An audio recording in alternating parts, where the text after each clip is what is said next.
where you can stop it? You should definitely keep talking. I should keep talking, right? Is that what we're saying? We should just keep going. I'm gonna keep all of this in there. We're gonna make you edit this shit. Welcome. You would think that we've been doing this after our weekly episode, but welcome back, everybody. This is State of Atlanta here with Adam Bernstein of the Rhody Rumble to talk about our opening game this week. Welcome, Adam. Thanks for joining us, man. Appreciate it. Yeah, it's nice to meet you guys. Thank you for having me. Excellent. Yeah, we have been talking a little bit before we got started here, so everyone's in prime form. All right, so the Rams coming to Atlanta. First question I've got to ask is, are you making the trip? Will you be down in Atlanta for the game? Unfortunately, I won't be. So just to give you a little bit of background on myself, I actually just graduated from URI, but I'm from Long Island, New York. So I won't be traveling with the team as much this year. I'll try and make it up to Rhode Island for a few games, but unfortunately, I won't be coming down to Atlanta. I wish I could, but just happy that college football is back. Well, see, oh, God, thank God. I asked that question. I asked that question because it sets the tone for the entire rest of the interview, because now we can be as big of jerks as we want and not have to worry about you coming and punching us in the face on Thursday night. ESPN Plus, so. There you go. There you go. So what should we know about this this Rams team? I guess I know that ranked number 23 in FCS coming in, I guess just missed out on playoffs last season, back-to-back winning seasons from the coach. I guess expectations are pretty high for you guys this year, right? Yeah, actually, we've had winning seasons the last 3 years. I believe we're ranked 23 in the nation and 21. 23 was a coach's poll, 21 in the preseason FCS poll. But yeah, just kind of been on the cusp of making the playoffs. We haven't made the playoffs since, I believe it was 1985. My dad went to URI, and I think he was a sophomore or junior the last time they made the playoffs. So that's the year I was born. There you go. Definitely before my time. But yeah, we've been making it pretty far, but just haven't gotten past that selection Sunday. Haven't received a bid. But I'm definitely expecting us to have another winning season. I think this is a talented team. And I think, 7 to 9 wins is definitely appropriate, around that range based off of our schedule. And, I'm just excited, to see, what happens this season. I definitely think there's high expectations. Well, if it makes you feel any better, we haven't made the playoffs either. So, yeah. I don't think we were ever eligible. No, I think Tim's talking about the college football playoffs, not the FCS playoffs. I was saying FCS though. I don't think we were ever actually eligible for FCS. It might have been like 1 year somewhere in between there. No. We were, but I think we weren't ever actually eligible. We were never eligible for the we were never eligible for the FCS playoffs. Yeah, not that we would have made it. We were ineligible for a number of reasons. But yeah, the bracket's met up with now, so you never know. Yep. Yeah. You let enough teams in, and all of a sudden we sneak on in. Yeah, exactly. It's going to be a tough road for us as well. I'll tell you what, though, we are, a lot of these FCS, FBS matchups, it's kind of like it's either a money game or just kind of the FBS team getting that guaranteed W on the calendar. And I'll tell you that coming from us, we don't feel that way at all. We're quaking in our boots about having a ranked FCS opponent come in there. We don't have a good history against FCS opponents as an FCS team or as an FBS team. Yeah. When I saw you guys were ranked, I was like, "Crap, this is not the same." We're all real worried. I saw the CBS Sports ranking too, and I saw 101 out of 133 among FBS programs in the nation. And I thought, we don't have the best record against FBS teams. So I thought, all right, well, maybe we'll start off, the year in the win column, but we'll see. We're banking on that ranking. We'll see. I did notice that Rhode Island has 2 wins over FBS opponents in school history, and one of them is a UConn, who we play next week. And apparently, at least Wikipedia lists UConn as a rival of y'all's, but it doesn't look like y'all have played each other pretty much since they went FBS. Do you consider UConn a rival? Probably not in football, maybe in basketball, because our previous head coach, Dan Hurley, who just won the national championship, a lot of players have kind of transferred over from URI to UConn, even, coaching staff members. So maybe in basketball, we have an annual game with them in baseball, but probably not in football. Gotcha. I thought it was interesting, convenient that we're playing them as well. And guys, you got a question for Adam? I like to monopolize the mic time, but if you guys got something you're going to ask, go for it. I had a super serious question. Super serious. Your podcast is named the Rhody Rumble. What is a Rhody? That's a great question. I just got a degree from Rhody, and I still ask myself that question. But Rhody is kind of like the abbreviated term for Rhode Island, or I guess just the Rams or the Ruckus. It's just Rhody. I feel like there's never really an introduction to what Rhody is, but the podcast is Rhody Rumble, and I started it in 2020, my sophomore year, because there was a pandemic, and there wasn't anything else to do, pretty much, which is the simple answer. But yeah, I mean, it was just kind of like a play off of words. I had this idea. It was like, what rhymes with Rhody? And really, honestly, there wasn't much, Ryan. But you're like, let's go with alliteration instead. Yeah, I thought maybe double R works, so I went Rhody Rumble. But to answer your question, our mascot is Rhody the Ram, and I always just thought Rhody was just the abbreviation for Rhode Island or the University of Rhode Island. Everyone kind of just walks around saying "Go Rhody," and that's just kind of the yeah. I mean, I agree. But... we talked about having you on last week's our after show thing, whatever. And Ryan took real big issue with the term Rhody and the definition of Rhody. And to me, it was very straightforward. I didn't take issue. I'm just saying it means a thing. If you go to Urban Dictionary, you'll see what it means. Yes, he was very particular about this. To me, immediately, it was Rhody, Rhode Island. It sounds like whatever. 10-point salad is a name for a drink on the road. I agree. Take a Rhody with you. It's a stagehand. Yes, a stagehand. But Ryan went a completely different Urban Dictionary route with Rhody, so he was excited about seeing what was going to be going on tonight. It's all good. It's all good. It's all positive. I wasn't making fun. Exactly. Fortunately, I don't have any drinks on me or any road drinks. I won't be making the trip on Thursday, but if it was, I would have a lineup of Rhodys. Excellent. Rhody and Rhody drinks. So. Ryan, we'll get a Rhody set up for you. All right. Thank you. Well, my girlfriend just left town, so. Oh God. Okay. All right. So your quarterback, Kasim Hill, we actually have a history with him on a very, very small scale. We beat Tennessee in 2019, and we won't stop thumping our chests about it. And I think that Kasim was actually on that Tennessee team that year in 2019. Is that right? I believe so. I was a freshman in 2019. I know he transferred over from Maryland. But I think that was so this is his 7th year of collegiate football. He's drawing his retirement checks yet, or actually, I was at senior day last week, and he walked out. Senior night, he walked out. I thought this was it. A guy that has set a lot of records for our program, and I have a few of them written down. Actually, I didn't think he was going to break the records and come back for his 7th year, but.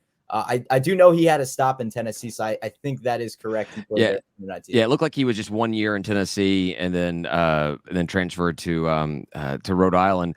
But he seems like a very capable quarterback. He's a big guy, 234, 6'3".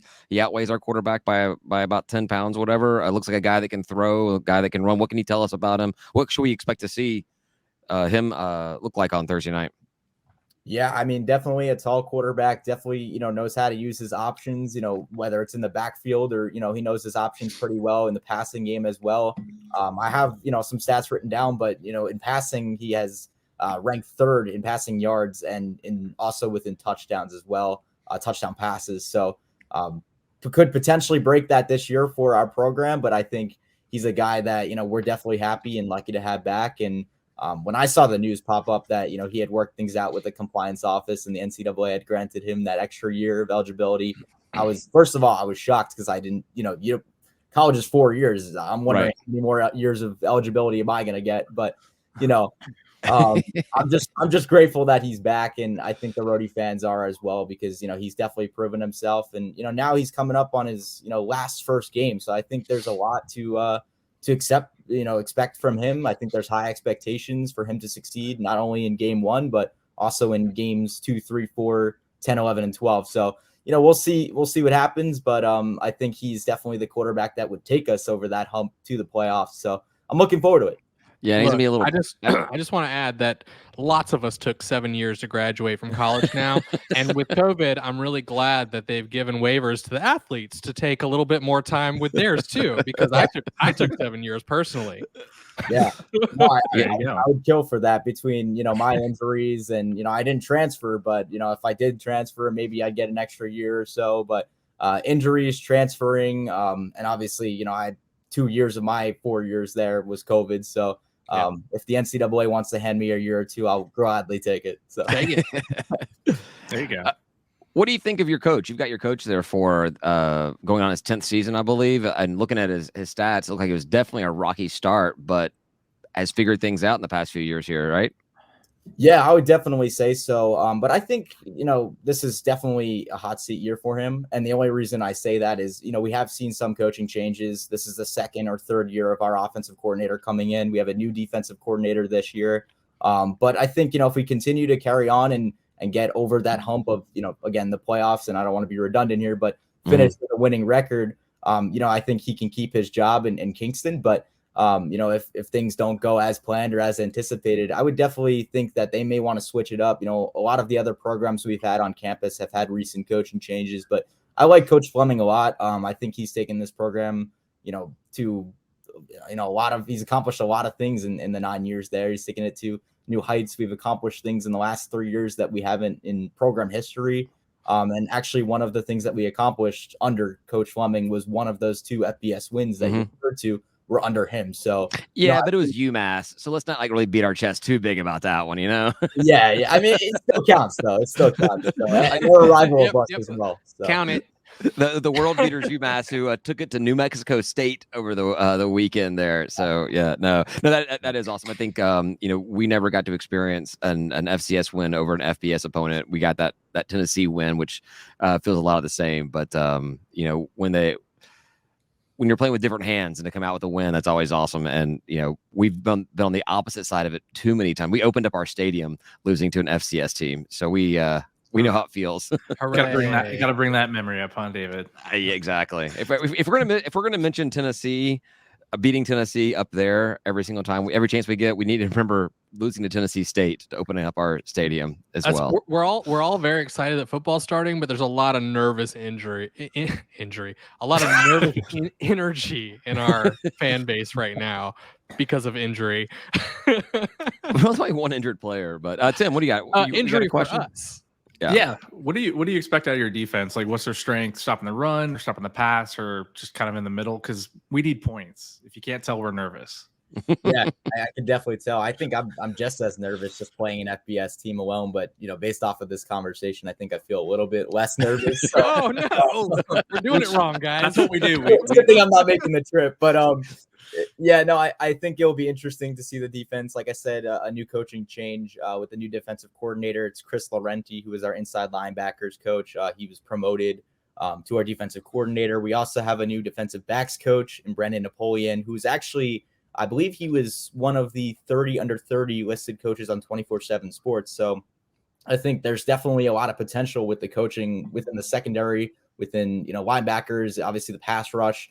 But if I have to, talk about any area where our strength is, it probably is within pass rush or, linebackers as well. One name that just stands out to me is linebacker Evan Stewart. Last year, he was a senior. He's coming back for his 5th year. This year, I think he's 2nd team All-CAA honors. So, just a guy that in 10 games last year, on and off the field, was a character. He a great story about him. He donated blood plasma to save someone's life during the off season. And is now, receiving one of the captain honors just for that and all the other contributions that he's had in the locker room, but on the field as well, compliments, the kind of character that he is. 80 tackles, 5 sacks, 6 tackles for a loss in the 10 games that he played. So I just think, with him, if he's able to kind of replicate the season he had last year, if he's able to stay healthy, and also he's working with, the linebackers coach that he had last year, who is now the defensive coordinator and will, calling all the plays. So I just think, that's probably where our biggest strength is. And, I don't know how good the offensive line is for Georgia State and, talk about the quarterback, but, watch out for some of those guys off the edge and those pass rushers. Yeah, and I saw. I think on our message board, talking about Tim. Not to cut you off there, you dropped out for a second, but yeah. It looks like some of your linemen, maybe your O line guys, are pretty big guys, bigger than our guys in a lot of cases. So it'll be interesting to see that matchup, to see how that goes. Tim, did you get your answer to your question? It was fantastic. Great answer. I wanted to call you out for a second, Adam. I made a comment about having back-to-back winning seasons, and you said it's 3 winning seasons in a row. And I went, look, it was a 2020 year, man. You played 3 games. You won 2 of the 3, so technically it was a winning season. But come on. I mean, it is what it is. I'm on Adam's side on this. It counts. Listen, I was there. I was watching from across the street. We don't have a big stadium, but my dorm room, I had great access, great view to the field. So, I saw all 3 games and we had 2. So, I guess we can count it. Hey, and you beat a ranked Albany. So, there you go. And hell, both of your wins were overtime. You couldn't get it done in regulation. Let's hopefully, isn't it like go to Albany overtime or something? What was that? Albany. Oh, that's our people. No, that's the Georgia people who don't know how to say Albany, right? All people in New York understand how to say Albany. Yeah. Yeah. Sorry, we say like Albany or something weird. We like make it. No. We like add syllables to it and make it weird. Maybe you from Athens says that, Ryan. Nobody else in Georgia says it that way. Come on, man. Georgia people are weird. We have like Cairo and we call it Cairo. And we have Houston. We do call it Cairo. Houston.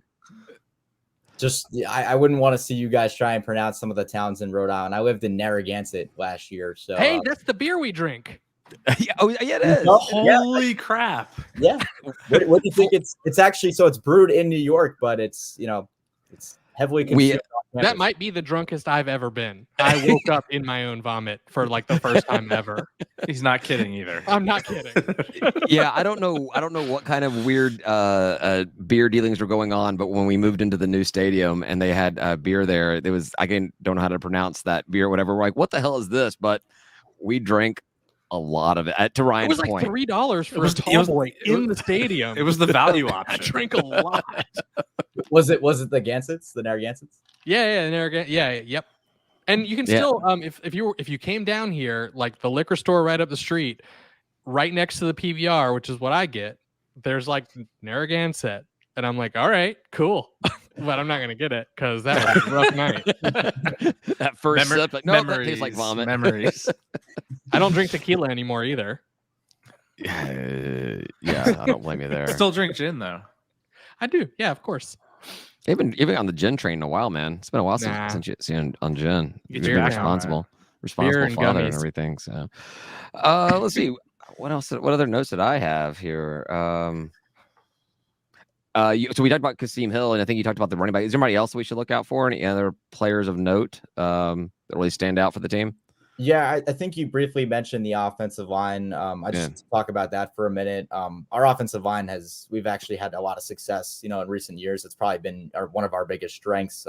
Just to name 2 examples over the last few years. Last year, we had an offensive lineman, AJ Cornelius, who was actually considered one of the top prospects in all of college football when he hit the transfer portal. And he's actually attending Oregon now.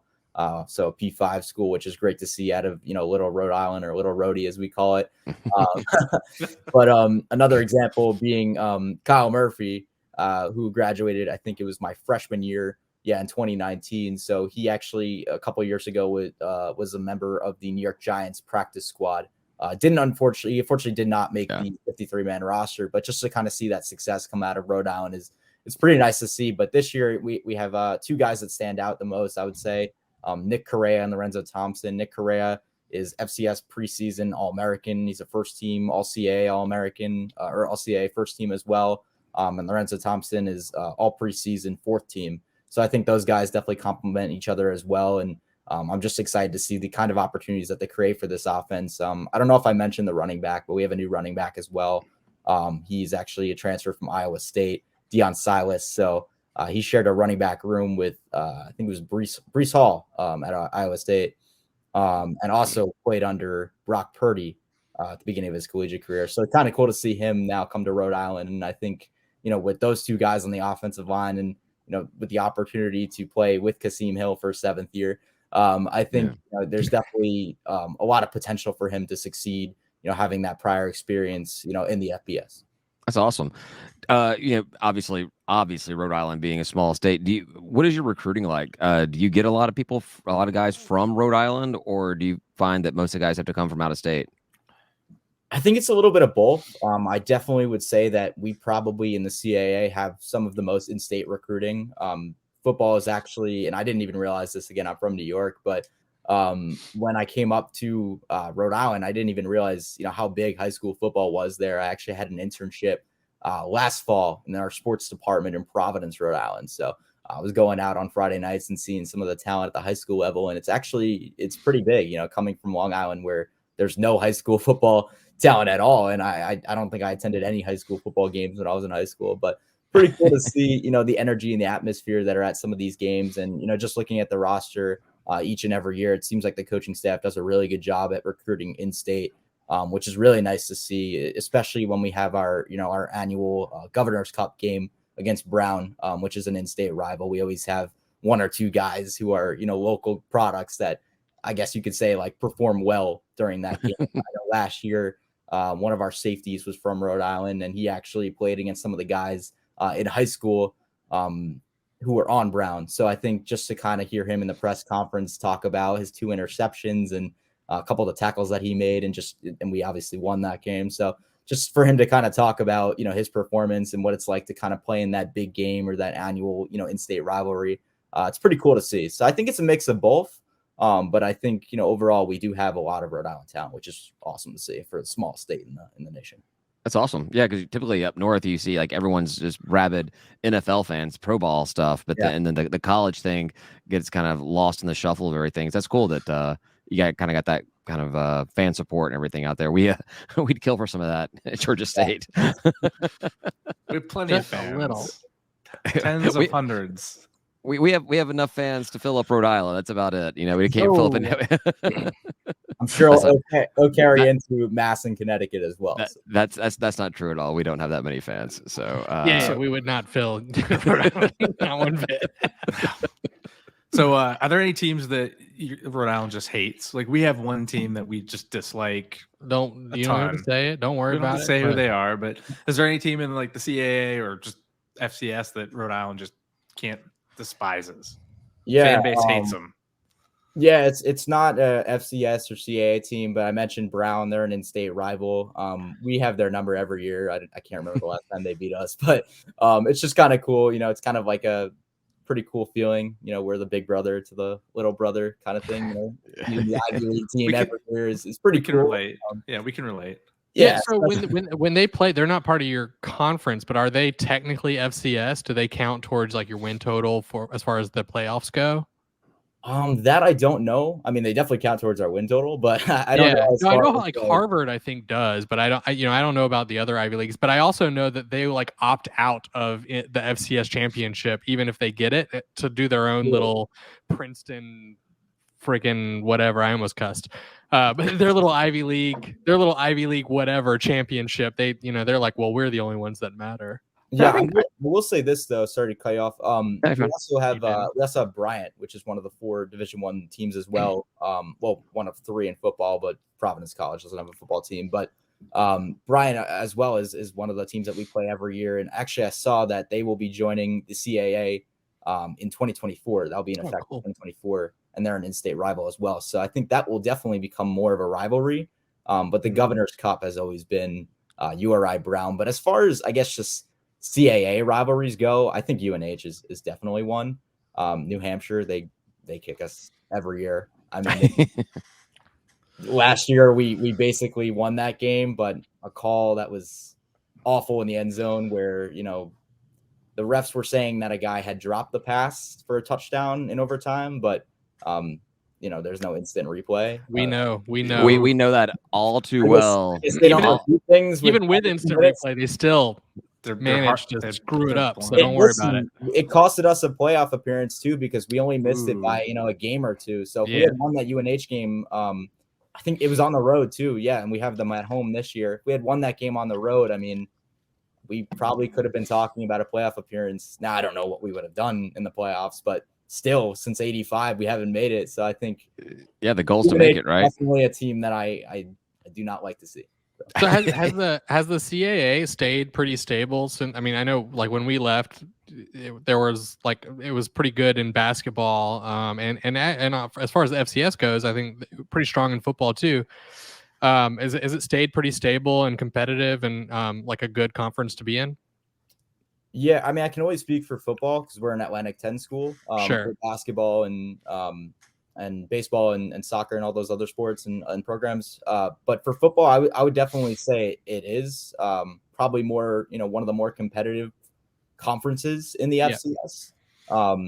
Now, to be honest with you, I don't really follow much of the FCS outside of the CAA, so We I'm didn't a either. little bit biased. But yeah, no, I would definitely say it's competitive, and I would say that it's usually a 2 to 3 bid league, at least over the last few years, in the FCS playoffs. But I think it's like South Dakota State or North Dakota State, if that sounds correct, they're always winning it. All right.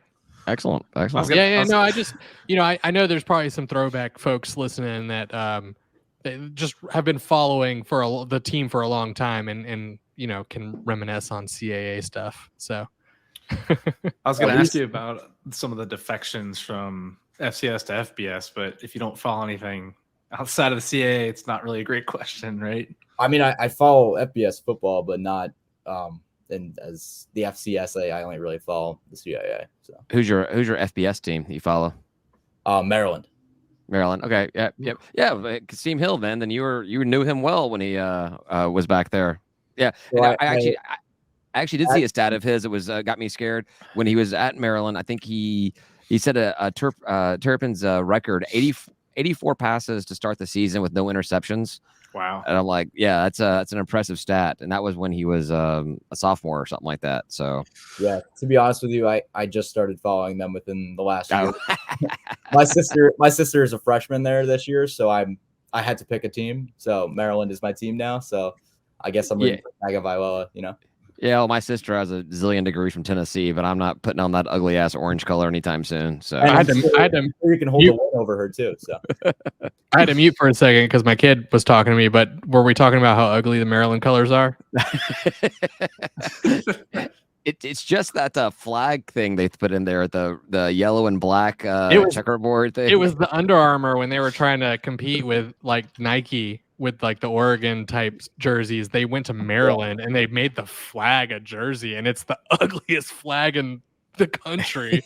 and I live in Georgia, right? We got a pretty ugly flag. So like, I mean, I'll agree with you guys on the blue and white because everything I own is blue and white. So I actually have to start wearing more red when I go down and visit her at Maryland. But yeah, we'll see. Excellent. You guys got anything else, Rodden, before we let him get back to his life in Rhode Island? All right, I got one question for you. What's your honest opinion on the outcome of the game? What do you think it's going to turn out to be?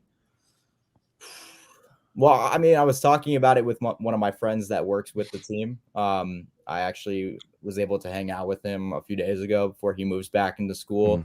And he was telling me that he was pretty confident that we would beat you guys based off just the recent success. But I just thought, FBS team, no way we're winning this game. I mean, we went to Pitt last year and we didn't stand a chance at all. We played well. I mean, individual stats were great, but team success, not so great. But I'm pretty optimistic. I think, if there's going to be a big game that URI could win outside of obviously the CAA or FCS, I think it is this game. Yep.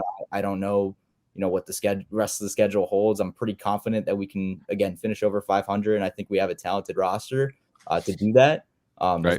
Coaching staff. But I think it'll be a close and competitive game. I mean, I don't know if you're looking for a score prediction, but I don't know exactly. Whatever you're comfortable with. Yeah, no, I would say that you're probably on the same page as most of us. But you're hoping for a good competitive game, and we're scared of a good competitive game. We're terrified of it.